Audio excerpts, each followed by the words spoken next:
వార్త 5వ అధ్యాయము 44వ వచనాన్ని చదువుతాను చూడండి. నేను మీతో చెప్పినది ఏమనగా, మీరు పరలోకమందున్న మీ తండ్రికి కుమారులై ఉండునట్లు నీ శత్రువులను ప్రేమించుడి. చాలు, మరలా చదువుతాను చూడండి. నేను మీతో చెప్పినది ఏమనగా,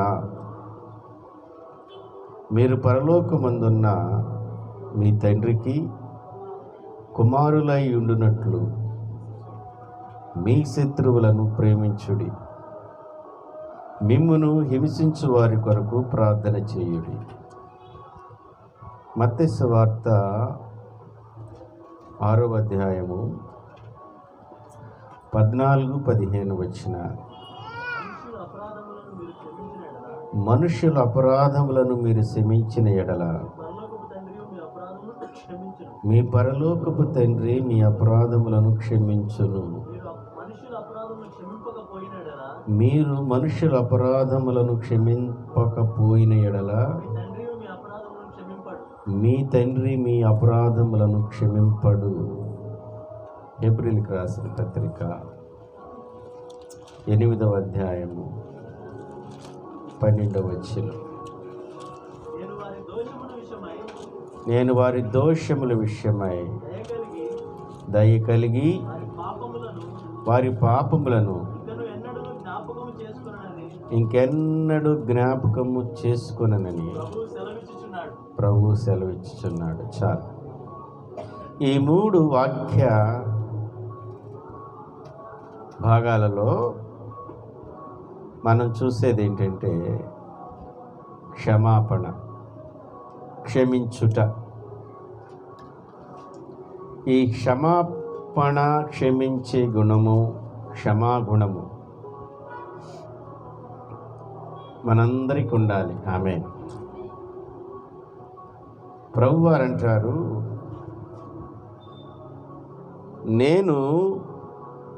ఆయన చెప్పే మాట మీతో చెప్పినది ఏమనగా, ఆయన చెప్తున్నాడు మనకి. ఏం చెప్తున్నాడు? మీరు పరలోకమందున్న మీ తండ్రికి కుమారులై ఉండునట్లు. మనం దేవుని కుమారులు అవ్వాలంటే, దేవుని బిడ్డలు అవ్వాలంటే, పరలోకంలోకి మనం వెళ్ళాలంటే, దేవునితో సహవాసం చేయాలంటే మనకు ఉండవలసింది ఏంటంటే, ఏమన్నాడు ఆయన? మీ శత్రువులను ప్రేమించుడి, మిమ్మల్ని హింసించే వారి కొరకు ప్రార్థన చేయుడి. ఈ క్షమాపణ దేవుని యొక్క గుణలక్షణం. దేవుని బిడ్డలుగా నువ్వు నేనున్నాం కదా, ఎదుటి వారిని ప్రేమించాలి, వారి అపరాధములను క్షమించాలి. అలా కాకుండా కోపాన్ని ఇంకా పెట్టుకుని లోన ఎదుటి వారి మీద శత్రుత్వాన్ని బాగా పెంచుకుని, వాడెప్పుడో ఒక మాట అన్నది అది మనసులోనే అలానే పెంచుకుని తలుచుకుని వాడి మీద శత్రుత్వాన్ని పెంచుకుంటాం. ప్రభు ఏమంటాడంటే, నేను మీ పాపాలను క్షమించినట్లు మీరు ఎదుటివారి అపరాధములను క్షమించాలి. అలా క్షమించకపోతే మనం దేవుని బిడ్డలము కాము. సింపుల్, వెరీ వెరీ లాజిక్ ఏంటంటే, మనం చేసిన అపరాధాలు, మనం చేసిన పాపాలు, మనం చేసిన అనేకమైన దేవుని వ్యతిరేక కార్యక్రమాలన్నిటిలో ఇప్పటికి కూడా ఎన్నో పాపాలు చేస్తాం. పాపం అంటే అదేదో పెద్ద దేవుని యొక్క ఆజ్ఞ అతిక్రమమే పాపం. దేవుని ఆజ్ఞ ఏంటి? నిన్ను వలె నీ పొరుగు వారిని ప్రేమించమన్నాడు. ప్రేమించగలిగే స్థాయి మనకు లేదు. మన సొంత బిడ్డలను చూసినట్టు పక్క ఇంటి వారి బిడ్డలను చూడలేము. ఆ మనస్సు ఉండదు మనకి. కానీ ప్రయత్నం చేయాలి. కానీ మనం ప్రయత్నపూర్వకముగా అలా ఉండేటట్లు మన మనస్సును పురుగొల్పుకోవాలి. ఆమేన్. ఒకవేళ ప్రభువారు మన పాపాలు క్షమించకపోతే మన పరిస్థితి ఏంటి? మన పరిస్థితి ఏంటి? ఇక్కడోళ్ళం కాం, మనం నరకానికి వెళ్ళం. ఆయన మనల్ని క్షమించాడు కాబట్టి మనము దేవుని బిడ్డలయ్యాం. ప్రభువారు కూడా అదే చెప్తున్నాడు. మన తండ్రి మన పాపాలను క్షమించాడు. చూడమ్మా 6:14-15 మత్తయి సువార్త. మనుష్యుల అపరాధములను మీరు క్షమించని ఎడల మీ పరలోకపు తండ్రి మీ అపరాధమును క్షమించును. మరలా, మనుష్యుల అపరాధములు మీరు క్షమించిన ఎడల మీ పరలోకపు తండ్రి మీ అపరాధమును క్షమించును. ఆమేన్. ఒకవేళ మీ ఫ్రెండుని మీరు క్షమించలేదనుకో, ఏదో ఆవేశపూర్వకంగా ఉద్దేశపూర్వకంగా కావాలని నిన్ను ఇబ్బంది పెట్టాడు. ఆయన నిన్ను కావాలని తిట్టాడు. నీ మీద అసూయ కలిగి ఉన్నాడు. అన్యాయముగా నీ మీద నిందారోపణ చేశాడు. నువ్వు ఆయన్ని క్షమించగలిగితే పరలోకపు తండ్రి నేను క్షమిస్తాడు. నువ్వు క్షమించలేదంటే ఇంకా నువ్వు దేవుని బిడ్డవు కానట్టే. దేవుని బిడ్డలు క్షమాగుణాన్ని కలిగి ఉంటారు. ప్రభువారు అంటారు, నువ్వు క్షమిస్తేనే మీ అపరాధం నేను క్షమిస్తాను. ఆయన క్షమించాడు మన అపరాధం. మన గృహాల్లో కూడా తల్లి చెప్పిన మాట కానీ, తల్లిని కూడా క్షమించిన వాళ్ళని చాలామందిని చూస్తాను. నవమాసాలు మోసి కని వారి ప్రయోజన నిమిత్తం ఎన్నో కష్టాలు పడి ఎంతో ప్రార్థన చేసి బిడ్డల క్షేమాన్ని కొరకు ఉండి వారు ఎంతో ప్రయాసపడతారు. తల్లి ప్రేమ అలాంటిది. ఆ తల్లినే క్షమించిన వారు ఉన్నారు. వారి గురించి ఆలోచన చేస్తే చాలా భయంకరమైన పరిస్థితి. ప్రభు వారిని క్షమించడు. నువ్వు క్షమిస్తేనే త్రికరణ శుద్ధిగా నువ్వు పరలోకంలో ఉంటావు, అంతే. ఇంకా నో ఆల్టర్నేట్. నువ్వు క్షమించకుండా మనసులో పెట్టుకుని వాడిని ఎప్పుడు పలానా రోజు ఇట్లా అన్నాడు, వాడితో నేను మాట్లాడను, నా ప్రాణం ఉండగానే వాడిని చూడను, నా ప్రాణం ఉండగానే నేను వాడి గడప తొక్కను, వాడి నీడ కూడా నా మీద పడకూడదు, ఇలాంటి భయంకరమైన మాటలు అంటాయి. అసలు నిన్ను క్షమించాడు ప్రభువారు. ఆయన క్షమించాడు కాబట్టి ఉన్నావు. కాబట్టి మనం అందరిని క్షమించాలి. నిన్ను కావాలని తిడతారు, కానీ ఏం చేయాలి? క్షమించాలి. ఆ మనసు ఉందా నీకు? ఆ మనసు ఉంటేనే ప్రభు బిడ్డవవుతావు. ఇంకేమంటున్నాడు? 14-15 ఏమంటున్నాడు ఆయన? మీ పరలోకపు తండ్రి మీ అపరాధములు క్షమించును. మీరు మనుషుల అపరాధను క్షమింపకపోయిన ఎడల మీ తండ్రి మీ అపరాధమును క్షమింపడు. ఎవరితో పలకట్లేదా? ఎవరితోనన్నా విభేదాలు పెంచుకున్నారా? ఎవరితోనో వాడు మాట్లాడేది ఏంది నాతో, నేను వాడితో మాట్లాడను, వాడు ఎంత మాట అన్నాడో తెలుసా నన్ను అని మనసులోని గూడు కొట్టుకున్నావా?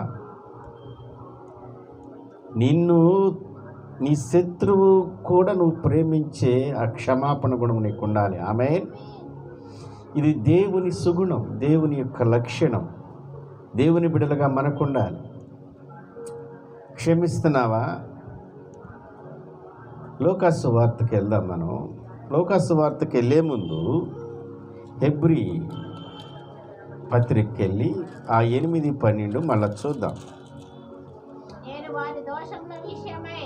నేను వారి దోషముల విషయమై దయగలిగి వారి పాపములను ఇంకెన్నడును. Praise God. ఒక మాట ప్రభు వారు ఏమంటున్నాడంటే, నేను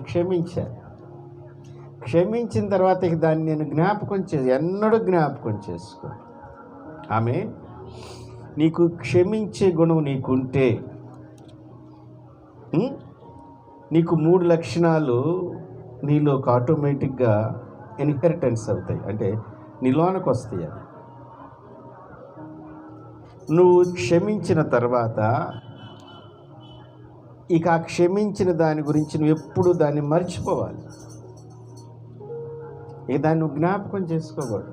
అసలు ఎన్నడూ జ్ఞాపకం. ప్రభువు నేను నీ పాపములను నీ అపరాధములు అని క్షమించాడు, ఇక ఎన్నడూ జ్ఞాపకం చేసుకొని అంటున్నాడు. నిన్ను ఎవరో ఒక మాట మాట్లాడి నిన్ను అవమానపరిచాడు, నిన్ను దుఃఖపరిచాడు, నిన్ను హేళన చేశాడు. నువ్వు అన్ని క్షమించేసిన తర్వాత వాటిని మనసులో పెట్టుకోకూడదు. ఇక అవి నీ మనసులో తిరుగుతున్నాయి అనుకోండి. బయటికేమో నాలుగుతో క్షమించేశావు, బట్ లోన హృదయంలో ఎట్లనే ఉన్నాయి, ఎట్లానే ఉన్నాయి. అది క్షమాపణ కాదు. నువ్వు క్షమిస్తే ఆ హృదయం క్లీన్ అయిపోయింది, శుభ్రంగా. ఇక ఏ మరక అతని మీద ఎలాంటి మంచి దృష్టి ఉంటుంది. ఆమె ఇక ఎన్నటికి గుర్తు చేసుకోవాలి. అదియూ కాక జీవిత పర్యాంతం వరకు గుర్తు చేసుకోకూడదు. మర్చిపోయినట్లయితే డిలీటెడ్ అంటాం కదా, డిలీట్ చేసినప్పుడు అది మనట్లో నుంచి చెరిగిపోయి అది జ్ఞాపకం వచ్చేసి. ఆమేన్. రెండోది ఏంటంటే, కొంతమంది ఏం చేయాలి, క్షమించినట్లు క్షమించి కొన్ని రోజులు అయిన తర్వాత ఇతరులతో చెబుతాడు, వాడిని నేను క్షమించాను ఇంత మాట అన్నాడని. అది కూడా రాంగే. అది నీలో ఉంది కాబట్టి మళ్ళీ దాన్ని రిపీట్ చేస్తున్నా. ఇతరులతో కూడా దీన్ని డిస్కషన్ చేయకూడదు, దీని గురించి ఎప్పుడు మర్చిపోయిన తర్వాత అంతే.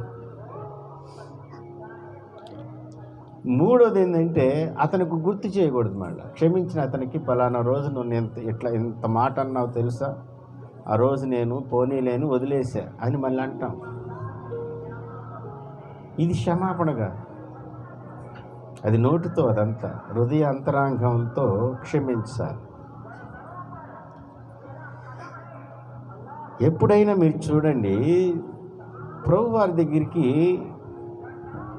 శిష్యుడు వచ్చాడు, పేతురు గారు వచ్చి, అయ్యా ధర్మశాస్త్రమేమో 3 సార్లు క్షమిస్తే సరిపోతుందన్నారు, ఎన్నిసార్లు క్షమించాలని దేవాది దేవుణ్ణి ప్రశ్న అడిగాడు.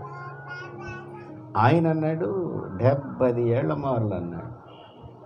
మనిషికి ఆయుష్ 70 సంవత్సరాలు, అధిక బలం ఉంటే జీవిత పర్యాంతము క్షమిస్తూనే ఉండాలి. ఆమేన్, ఆమేన్, ఆమేన్. నువ్వు క్షమించే ఆ సుగుణం నీ హృదయంలోకి వస్తే, ఆమేన్, యేసు నామములో ఆ కృప కలిగిన క్షమా గుణము ఇక్కడ కూడిన ప్రతి బిడ్డ మీదకి దిగివచ్చునుగాక. ఆమేన్.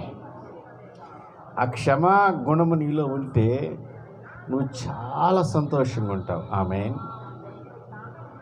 చాలా సమాధానంగా ఉంటావు. ఆమేన్. నీ శరీరానికి రోగమే రాదు. ఆమేన్. నీ శరీరానికి రోగం రాదు. క్షమించకుండా లోనే కోపం పెట్టుకుని, లోనే మత్సరం పెట్టుకుని, లోనే ద్వేషం పెట్టుకుని, లోనే శత్రుత్వం పెట్టుకుంటే నీ ఎముకలు కుళ్ళతాయి తెలుసా. నీ శరీరంలో ఆ కోపంతో రగిలిపోతున్నప్పుడు నీ శరీరం మార్పుకు గురయ్యి నీ శరీరం అంతా విషతుల్యమైపోయింది. అలాంటి ఆమ్లాలు శరీరంలో ఊరతాయి. అవి నిన్నే నాశనం చేస్తాయి. వాటినన్నిటిని వదిలేసి దేవుడు చెప్పిన ఆ ప్రేమ కలిగిన దాంట్లో నుంచి ఆ బిడ్డను నేను క్షమించాను, హృదయం అంతటితో క్షమించాను, ఇంకెన్నిటికీ జ్ఞాపకం చేసుకోను. ఆమేన్. అప్పుడు నీ ఆత్మ సంతోషంగా ఉంటుంది, ఆత్మ బలపడుతుంది. ఆత్మ బలపడినప్పుడు శరీరానికి సత్వం పెరిగింది. అదే లోన పెట్టుకున్నాం అనుకో, సరిగా నిద్ర పట్టదు, భోజనం చేయలేవు, నిద్ర పట్టకపోతే అనారోగ్యం, చిరాకు, ఇవన్నీ మనిషిలోకి వచ్చేస్తాయి. గొప్ప దేవుడు కదా ఆయన. లూకాసు సువార్త 23:34 చూడమ్మా. మనం దేవుని బిడ్డలుగా ఉన్నప్పుడు ఎదుటి వారిని క్షమించి యేసు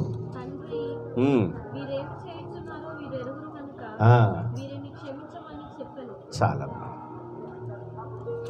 దీన్ని అలానే పట్టుకోండి.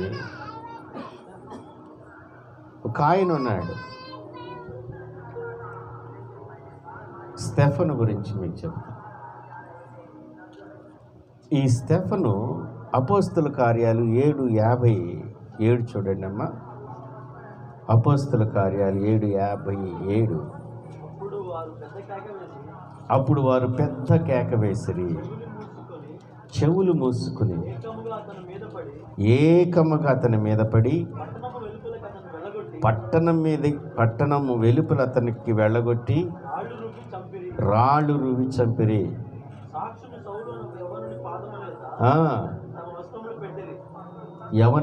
ఎవరి దగ్గర?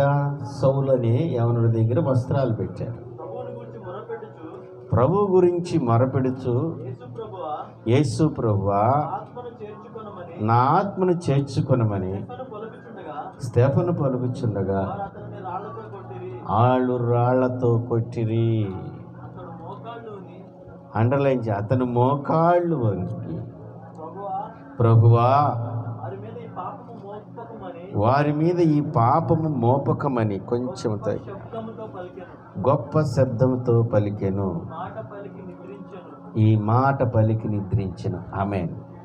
దీన్ని బాగా మీరు చదివితే, ఈ వాక్యాన్ని ధ్యానిస్తూ చదివి కళ్ళు మూసుకుని, ప్రభువా అక్కడ ఉన్న సిచ్యువేషన్ ఏంటో నాకు తెలియపరచండి అని కొంచెంసేపు ప్రభు పాదాల దగ్గర జ్ఞాపకం చేసుకుంటే, అక్కడున్న చిత్రాన్ని మొత్తాన్ని ప్రభువారు ఒక వీడియోలు, డిజిటల్ వీడియోలాగా చూపించాడు. దేవునికి మహిమ కలుగునుగాక. ఆమేన్.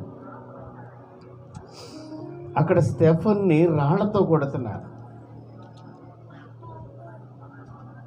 రాళ్లతో కొడుతూ ఒక ఆయన ఉన్నాడు, సౌలు అని ఒక ఆయన. ఈయన బట్టలన్నీ తీసి ఆయన దగ్గర పెట్టినప్పుడు ఆ పెద్ద మనిషి అంటాడు, అబ్బాయి మీరు ఇట్లా కాదు కొట్టేది, ఎట్లా కొడుతున్నారు ఏంది రాళ్ళతో, ఇంకా పెద్దగా కొట్టాలి రాళ్ళతో, ఇదిగో ఇలా కొట్టాలి ఇలా కొట్టాలని అసలే రాళ్ళు తగులుతున్నాయి. మళ్ళా అక్కడున్న ప్రజలందరితో మీరు వేసే కరెక్ట్గా తగలటలేదు అతనికి శరీరాన్ని, రాయేసి కొడితే మాంసం తిగి రావాలి బయట. అవి కొనరాళ్ళట. పూర్వకాలంలో మన పూర్వీకులు ఏ ఆయుధాలు లేనప్పుడు చిన్న చిన్న రాళ్లను ఆయుధాలకు ఉపయోగించేవారు. అలాంటి రాళ్ళు అవి. ఒక్కొక్క రాయి వేస్తుంటే చిన్న చిన్న మోనగలిగిన రాళ్ళు స్టెఫను ఒంటిలో అలా గుచ్చుకుపోయి రక్తం వస్తుంది. గుచ్చుకుపోవటం కాదు, మాంసం కూడా తిగి కింద పడాలని చెబుతున్నాడు అక్కడ కూర్చున్న స్టెఫను, సౌలు. ఆయన చేసి చూపిస్తున్నారు మూకుమ్మిడిగా. అందరూ మూకుమ్మిడి, అందరూ ఒకేసారి రాళ్ళు వేస్తున్నారు. అంటే వర్షము ఎంత భయంకరంగా పడుతుందో ఒక్కొక్కసారి రాళ్ళ వర్షము స్టెఫను మీద పడుతుంది. ఎంత తీవ్రమైన గాయాలు, శరీరంలో రక్తం వడిలిపోతుంది.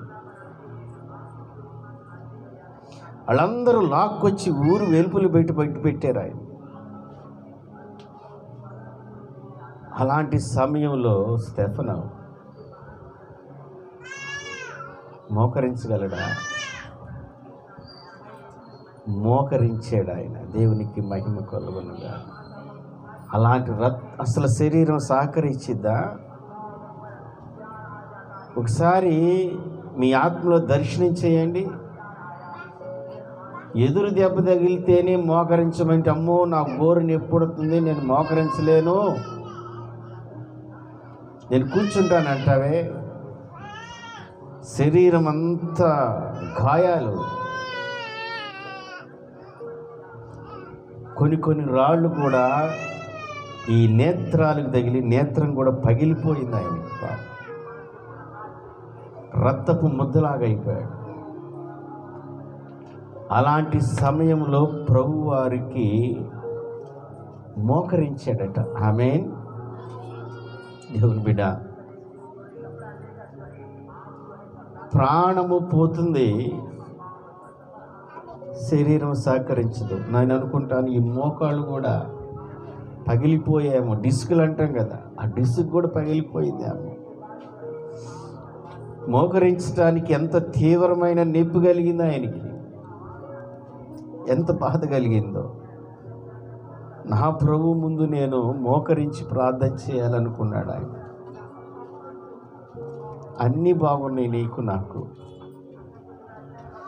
మోకాళ్ళు వచ్చి దేవునికి ప్రార్థన చేసావా?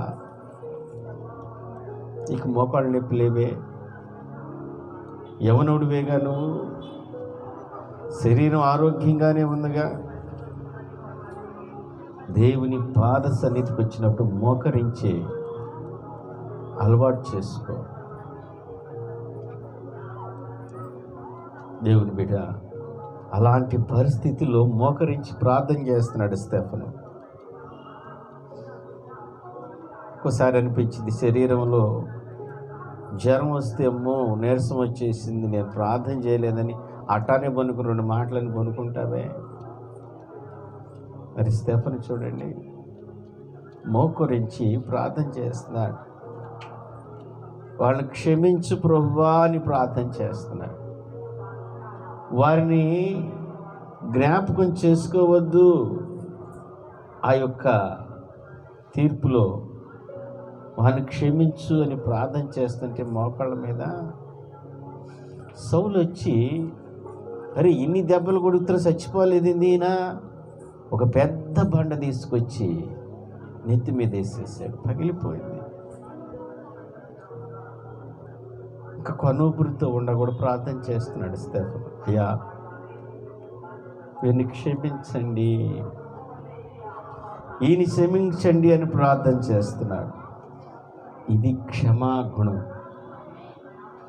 ఈ క్షమాపణ మీరు క్షమిస్తే, నేను మీ పాపాలను క్షమించాను కాబట్టి మీరు మనుషుల యొక్క అపరాధములు, వారి యొక్క దోషాలు క్షమించండి. ఇది తెలియదండి. ఇది చిన్న మాట పట్టుకుని సంవత్సరాలు పలకకుండా ఉంటారు. రక్త సంబంధులే. భార్యాభర్తలు, భర్తను క్షమించలేదు, భర్త భార్యను క్షమించలేడు, బిడ్డలను క్షమించలేరు. నువ్వు పరలోకానికి ఎట్టెళ్తావు? ప్రభువారు తేటగా మాట్లాడుతున్నాడు. మీ అపరాధములు నా తండ్రి క్షమించాడుగా, మీరు అలా క్షమించండి. ఒకవేళ మీరు క్షమించలేదనుకో, నేను మిమ్మల్ని క్షమించను, మీరు ఇక్కడే ఇక నరకమే. ఆ క్షమాపణ అనేది నీలో యేసు నామములో ఈ రోజు నుంచి దేవుని బిడ్డలకి ఇది ఉండాలి. ఆమె తర్వాత ఏం జరిగిందో తెలుసా? హఠాత్ మరణం. హతసాక్షి అయిపోయాడు స్టెఫను. చనిపోయాడు రక్తమడుగు. హృదయం కరగలేదు సౌలు, ఇంకట్లానే ఉన్నాడు. యూదా మత పిచ్చుడు. ఆయన మత పిచ్చి బాగా నరనరాల్లోకి ఎక్కిపోయి క్రైస్తవులు ఎక్కడ కనబడితే అక్కడ చంపేస్తున్నాడు సౌలు. దమస్కాలో యూదులందరూ మారిపోయారు, వారిని కూడా తీసుకొచ్చి చంపేయాలని పూనుకున్నాడు. వాడు అధికారులతో మాట్లాడి అక్కడికి సైనికులతో పాటు బయలుదేరి వెళ్ళాడు. మిట్ట మధ్యాహ్నం 12:30కి ప్రభువారు దర్శనమిచ్చాడు సౌలుకి. చూడండి, అపోస్తల కార్యాలు 9వ అధ్యాయంలో చూద్దాం. ప్రభువా, ఆయన నువ్వు హింసిస్తున్న యేసుని. అక్కడ ఆగుదాం కొంచెం. యాక్చువల్గా హింసిస్తుంది ఎవరిని? క్రైస్తవులని, దేవునిని కాదు. కానీ ప్రభు ఏమంటున్నాడు? నువ్వు నన్ను హింసిస్తున్న యేసుని అంటాడు. ఇక్కడ బాగా అర్థం చేసుకోండి. దేవుని బిడ్డలను ఎవరైనా హింసిస్తే దేవుని హింసించినట్లే. దేవుని బిడ్డలకు కష్టం కలిగిస్తే దేవునిని కష్టం కలిగించినట్లే. మీరు ఎక్కడున్నా ఎవరైనా సరే దేవుని బిడ్డలు మీద ఎలాంటి ఉపద్రవం కానీ ఎలాంటి హాని కానీ చేస్తే ప్రభువు చేసినట్లే. ప్రభు అదే చెప్పాడు. వారు నేను ఒకటే, వారు వేరు వేరు కాదు, మేమిద్దరము ఒకటే. వాళ్ళ తిడితే నన్ను తిట్టినట్టే, నన్ను ప్రేమిస్తే వాళ్ళు ప్రేమించినట్లే, వాళ్ళు ప్రేమిస్తే నన్ను ప్రేమించినట్టు అని మాట్లాడి ఈ అపారమైన వెలుగులో, దేవుని యొక్క వెలుగులో దేవుడు ప్రత్యక్షమై సౌలుతో మాట్లాడాడు. సౌలు మారు మనసు పొందాడు. అపారమైన వెలుగులో ఆ నేత్రాలు పోయాయి. పోయిన తర్వాత ప్రభువే అంటున్నాడు, అక్కడ అననీయ అని నా ప్రవక్తున్నాడు. దమస్కులో ఒక శిష్యుడుండెను. ప్రభు దర్శనమందు అననీయ ప్రార్థన చేసుకుంటున్నాడు. ప్రభు వారు దర్శనం ఇచ్చాడు అన్నయ్యకి. అక్కడ ఊరిలో సౌలు అని అతను ఉన్నాడు. నువ్వు అతని దగ్గరికి వెళ్ళి చేతుల నుంచి ప్రార్థన చేస్తే కళ్ళు వస్తాయని అక్కడ అననీయతో మాట్లాడి, ఇక్కడ సౌలుతో కూడా మాట్లాడుతున్నాడు. అననీయ అని వ్యక్తి వస్తాడు నీ కొరకని. ఇద్దరు కలిపింది కూడా ప్రభువే. సరే, అననీయ వచ్చాడు, ప్రార్థన చేశాడు, కళ్ళు వచ్చాయి. సౌలు పౌలుగా మారిపోయాడు. దేవునికి మహిమ కలుగును. అయితే మళ్ళీ ఆయన యెరూషలేముకు వస్తే ఎవరు పట్టించుకో భయపడుతున్నారు. మళ్ళీ వీడు వచ్చాడేంటి, వీడు మా ప్రాణాలు తీస్తాడేమో, మమ్మల్ని హింసిస్తాడేమో, మా దగ్గర ఉన్నాయన్నీ లాగేసుకుంటాడేమో అని భయపడ్డారు. ఎవరు రానిట్లేదు. 3.5 సంవత్సరాలు అరబ్ దేశానికి వెళ్ళిపోయి ఆ దేశాల్లో ఉండి మళ్ళా 3.5 సంవత్సరాల తర్వాత యెరూషలేముకి వస్తాడు. ఎవరు? సౌలు అనబడే పౌలు. అప్పుడు కూడా వచ్చినప్పుడు ఒక బజార్కి వెళ్తుంటే అందరూ తలుపులు వేసుకుంటున్నారు. ఎవరు రానిట్లేదు. చాలా బాధగా ఉంది సౌలు అనబడే పౌలు. ఏ వీధికి వెళ్ళినా కూడా అసహించుకుంటున్నారు. ముఖం మీదే తలుపేస్తున్నారు. ఎవరికి ఆశ్రయం ఇట్లా, ఆయనకి ఆహారం ఇవ్వట్లేదు, పలకరించేవాళ్ళు. ఇక ఒక వీధి చివర వెళ్ళుకుంటూ వెళ్తుంటే ఒక తలుపు తెరవబడి ఆ తలుపు దగ్గరికి వెళ్తే ఆయన్ని ఆహ్వానించారు. అయ్యా రండి, మీకు ఆహారం పెట్టు, ఇదిగోండి మీకు భోజనం,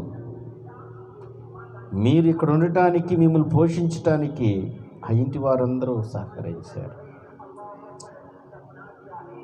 ఆ ఇంటి వారెవరో కాదు, ఒకనాడు స్టెఫని చంపిన ఆ స్టెఫని కుటుంబం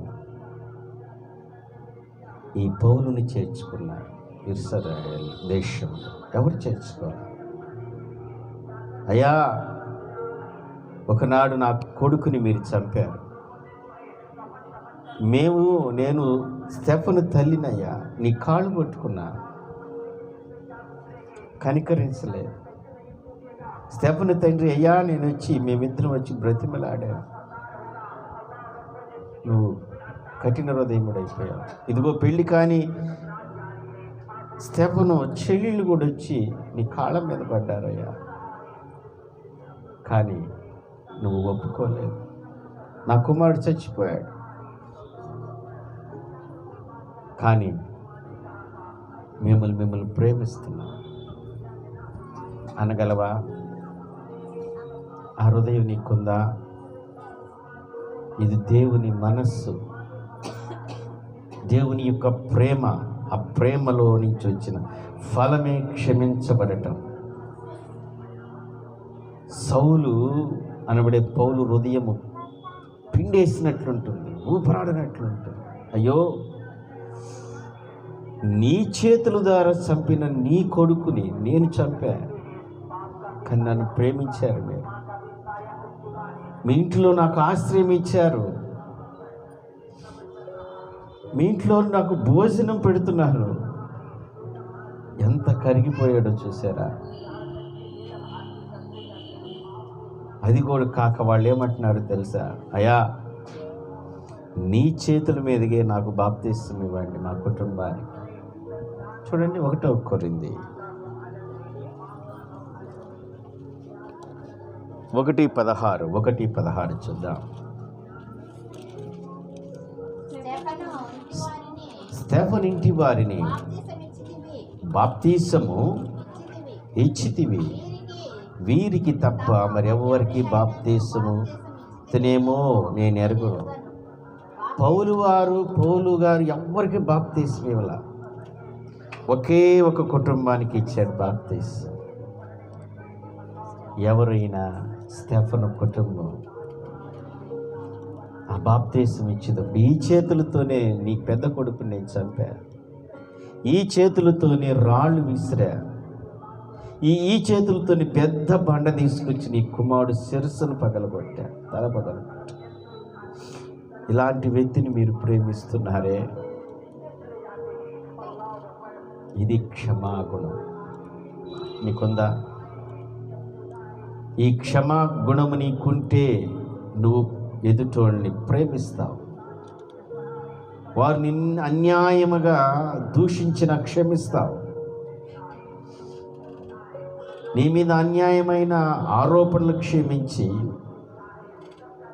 నిన్ను ఎలాంటి హింసకు గురి చేసినా నువ్వు క్షమిస్తావు.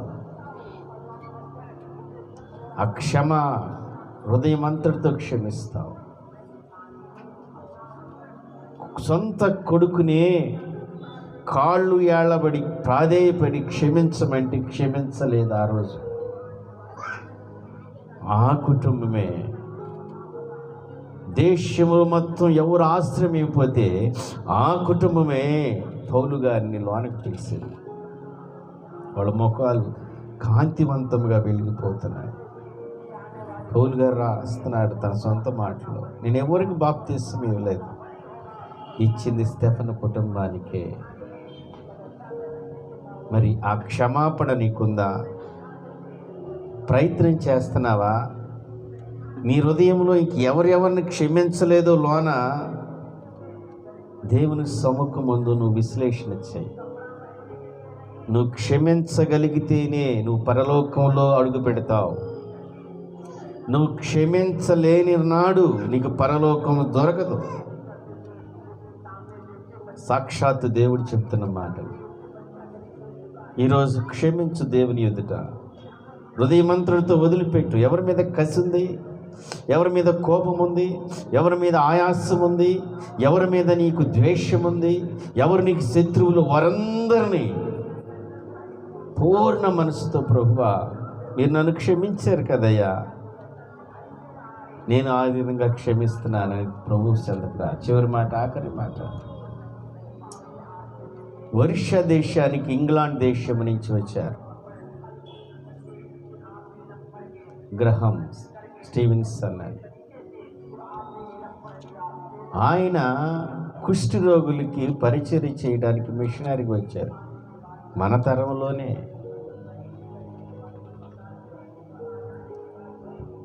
మత పిచ్చి పెట్టి మత ఛాందస్వాదం కలిగిన ఆర్ఎస్ బజరంగ్ దళ సభ్యుడైన దారాసింగ్ అనే వ్యక్తి మొత్తం 6 భార్య బిడ్డ 4 బిడ్డలు. వారిని రాత్రికాల సమయంలో కారులో బలవంతంగా అలా లాక్కెళ్ళి ఆ కారు మీద పెట్రోల్ పోసి ఎన్ని కేకలు పెట్టారో క్షమించండి అని, ఎంత ఆర్తనాదం చేశారో వదిలిపెట్టలా. ఆ పెట్రోల్ పోసి కాల్చివేశారు.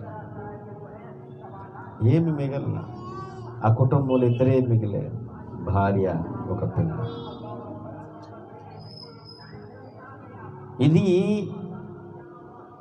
న్యాయస్థానానికి వచ్చింది కోర్టు తీర్పు. బోనులో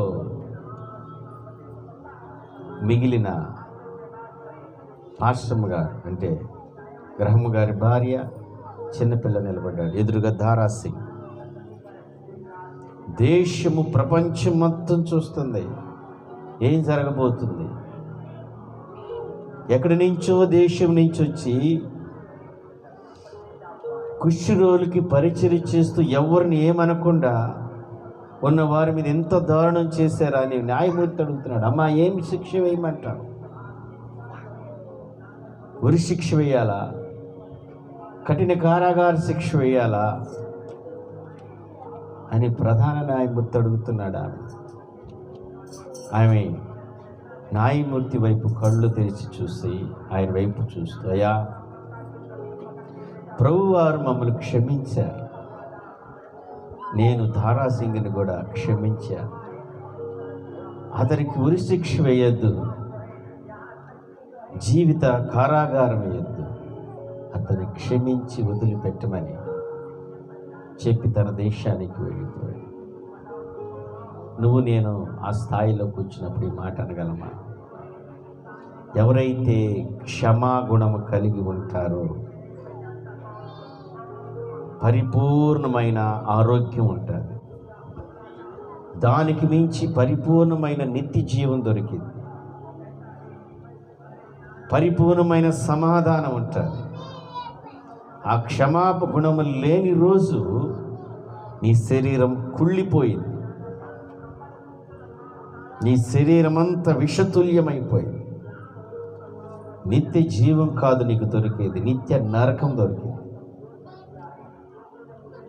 ఆ క్షమాగుణము నీకుండాలి. ఆమె క్షమించి ఈ రోజు నుంచి, ప్రభు ఆమెను క్షమించు, క్షమించు, క్షమించు. దేవుని బిడ్డ తలలు వంచుకుంటే ప్రార్థన చేసి